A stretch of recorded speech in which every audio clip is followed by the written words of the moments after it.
Sir இப்போ பிப்ரவரி 1ஆம் தேதி வந்து பட்ஜெட் தாக்கல் பண்ண போறாங்க. ஸோ இப்போ லாஸ்ட் டைமே வந்து ஆர்பிஐ ரேட் கட், ஜிஎஸ்டி 2.0 இது எல்லாமே அமலுக்கு வந்துருச்சு. ஸோ இதுக்கப்புறமே வந்து டாக்ஸ் குறைக்கிறதுக்கான வாய்ப்பு எதுவும் இருக்கா சார்? நீரின்றி அமையாது உலகு, நிதி இன்றி அமையாது வாழ்வு.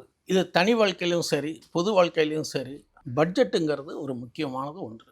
நாம் சாதாரணமாக ஒரு மாதம் சம்பளக்காரன் வாங்குறவங்கள பட்ஜெட் பண்ணி தானே செலவு பண்ணுறோம், நம்ம நிதி ஒதுக்கீடு மாதிரி.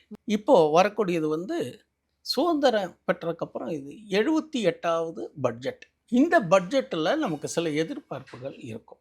இப்போது யூஎஸ் டேரிஃப் எடுத்துட்டிங்கன்னா டெக்ஸ்டைல் செக்டார்ஸ் எல்லாம் ரொம்ப அடி வாங்கியிருக்கு.